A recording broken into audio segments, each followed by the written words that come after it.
21st, 2002 is a day that I remember just like yesterday.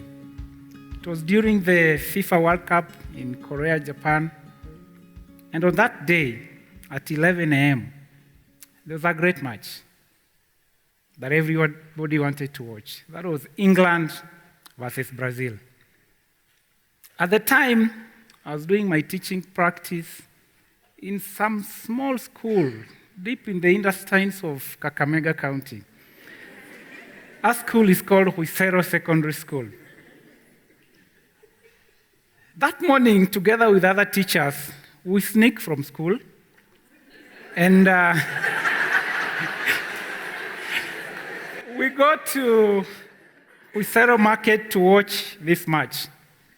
And the match starts in earnest, and just as soon after Michael Owen scores the first goal, a pungent smell of urine hits our nostrils.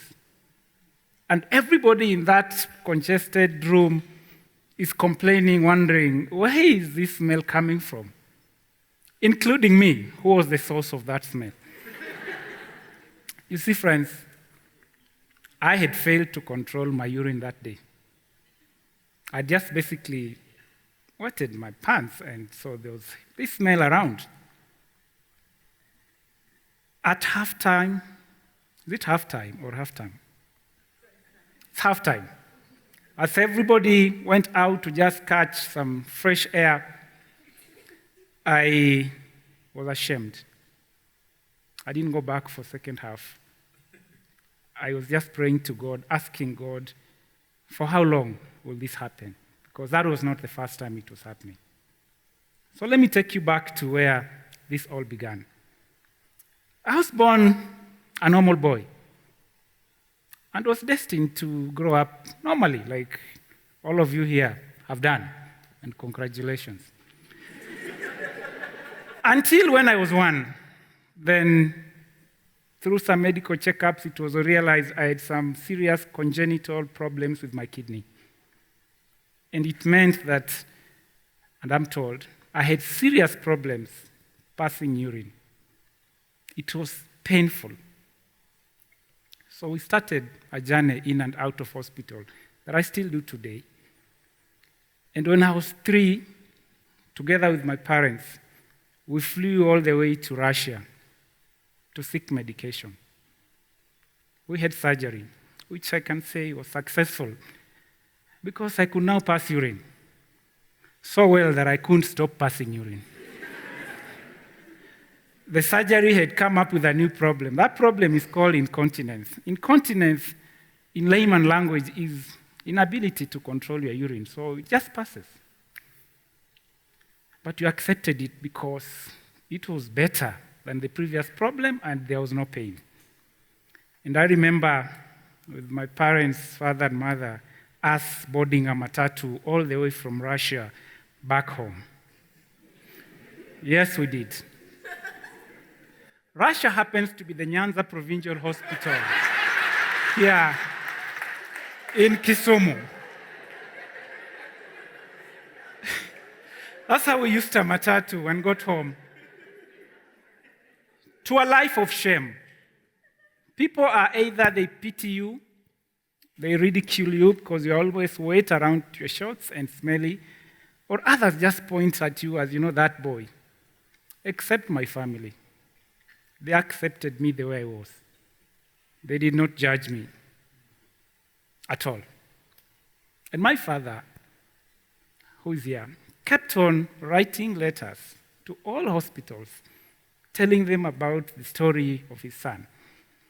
And when I was 6, we get invited to Kenyatta National Hospital for another major surgery, during which a lot of organs around my belt, and don't look at them, were reconstructed.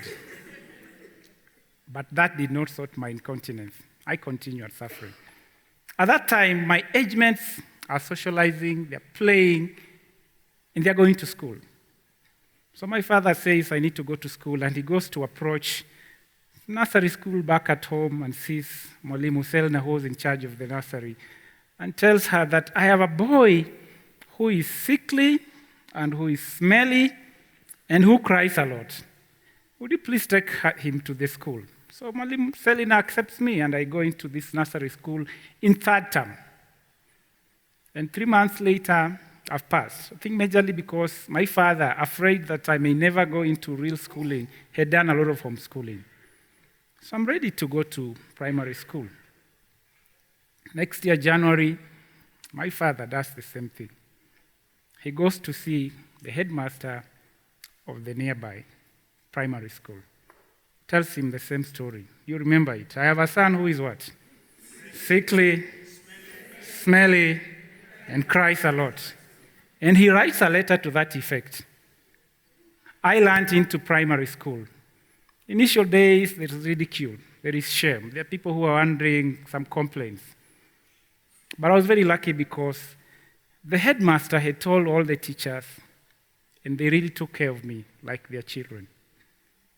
My siblings, 5 of them, were in the same school, so they made it their duty to protect me. So things became normal. I became confident. I became vibrant. 8 years later, I do my KCP, and I pass. And I'm called to a good school. Not Catch. I had wanted to go to Kakamega High School. But I didn't make it. But I was called to a good school. But here I am, sickly boy, smelly boy, still wetting his beddings. How am I going to survive in a boarding school for the first time? So my parents decide that the best thing for me is to take me to the same school where my brother Vincent was, so that my brother can protect me. So my father goes to this school and sees the principal, who was called Dobby.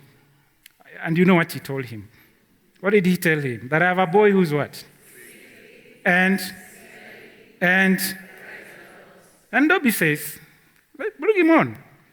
But just a week before we go to this school, a certain gentleman who ran some clinic, I don't want to call him a quack, asked to see me. And he recommended a solution for my incontinence that worked so perfectly, we all couldn't believe it, for 2 days. This gentleman, or doctor, gave me 2 packets of condoms. Yes, condoms. Told me, pick one, tie it around yourself. When you urinate into it and it's full, you throw it away and take another one. It was a perfect solution. So here I am, a 13-year-old boy who had been written off in life, seated in my room, using several condoms in a day. How amazing was life? Really felt good. But friends, you know about condoms. They are meant for a certain function, in certain conditions, with certain sizes. None of those conditions did I meet. So by the 3rd day, we realized this thing is not working. We threw away the condoms. And the next day, I learned in Muhila High School as a Form 1 for a tough first term. It's normal for a Form 1 to be wetting his beds. But this one goes further than that. He wets his clothes. So my dorm mates are complaining. My classmates are complaining. They smell. What's happening? Despite the best efforts of my brother Vincent to protect me, it was not very easy. Changed desk mates 3 times. Even teachers started complaining about this boy. Then I realized, Franklin, this problem, you have to deal with it. So I called for a meeting with myself. And I asked myself, Franklin, what do we do in this case? We discussed and deliberated. And I changed a few things about myself. The drinks I took, what time I took. I changed how I spaced my bathroom breaks. And I managed to gain a certain control of my incontinence. Even my bedwetting went a little bit down. And my confidence get back. And I became this popular guy in school. Started performing. Did my KCSE and passed to go to university. A week after the exams are out, my father takes me for a walk. That's around the village, and before I realize, we are in the home of the late Professor George Shwani, who was, at the time, the Vice Chancellor of Kenyatta University. You know what my father told him. So what did my father tell him? That I have a son who is what? Sickly, smelly, and cries a lot. And that time, I'm just a young man who is doing normal things like every other person, except for a few things, perhaps. Perhaps you can't date. How are you going to explain to a girl why perhaps you are wet down and you are discolored? Because urine can discolor your skin. A few months later, I got to KU. Life was okay. I did everything everybody did, except for one or two occasions when incontinence got the better of me. Like that day. You remember that day in Huisero Market when we were watching which match? England versus Brazil. That day, I just prayed to God and I told God, please, just give me a miracle healing today. This should come to an end. No miracle came. But since that day, despite the fact that I still have that problem, it has never been so serious that anyone smelt it or complained about it. And I thank God for that.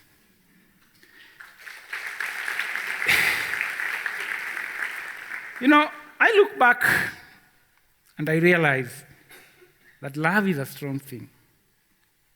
Love conquers all. I was loved as a kid by my parents who risked everything to risk their job. My father would spend a lot of time with me in hospital, leaving his job behind. My mother who stayed with me in hospital. My teachers, my formative years teachers treated me like just their son. But my true heroes of love were my siblings. My sister, Lydia and Joy, who washed my things without ever complaining. Or my brothers, Humphrey, Edwin, Vincent. These guys shared a bed with somebody who was smelling and would wet the bed several times. Let's just say throughout the night. They never complained. If you are here and you have somebody in your family who is unwell or has problems, just love them. Just love them. Love made me confident. It made me comfortable with who I was, with my condition. And we became normal, and we even could joke about it in the family. Could chide each other, and I realized there's nothing so serious in life that can be taken so seriously. We used to laugh about it. And slowly by slowly I realized, okay, so I can make a few jokes here and there.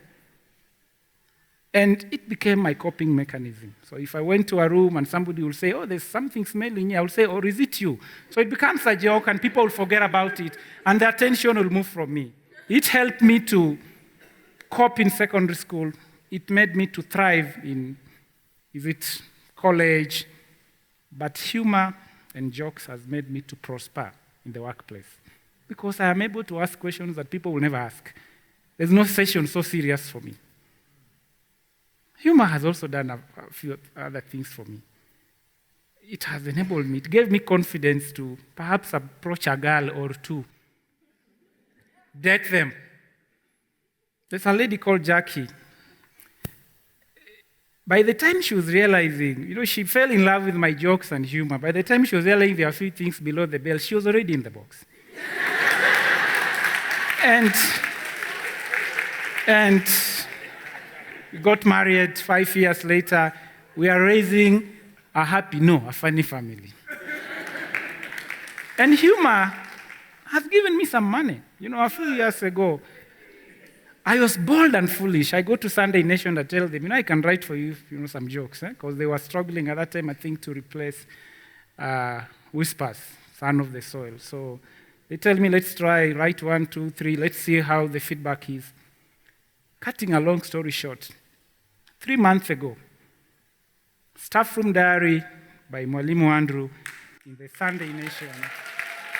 From Mwisho wa Lami. Mwisho wa Lami is in Kakamega. Celebrated 10 years of writing. And I wonder if it had not been for incontinence that gave me a few things, like enabled me to be foolish, whether I would have done that. And humor helped me to overcome something that was bad, which is called pity. Can you repeat pity? I was pitied a lot. I would be called, the smelly one, the one without breaks for urine. And pity killed my self-esteem. And that's why I kept on telling the story. I used to cry a lot because people were just pitying me. And I say that because we do it even today, subconsciously. My diabetic mom, she's visiting, or my sickle cell anemic son, These guys, these people have names. Please call them by their names and not their conditions. Because what you are doing, you're killing their self-esteem. So if you have anyone who has any struggles, love them, but do not pity them. Because for me, love enabled me to be foolish. And when I grew up, went to university and work where people didn't know about my history and they never pitied me, I was able to be bold. And when I put together being foolish and being bold, combining together, I managed to realize the potential I had as a person. And I managed to do a few things, and it made me who I am. And that's why I'm here to share with you one thing. If you are struggling with anything or have any problem, the greatest lesson I learned through this, and I went through it, is that despite your situation, despite your condition, you don't need to be healed to be useful. Thank you very much. Thank you.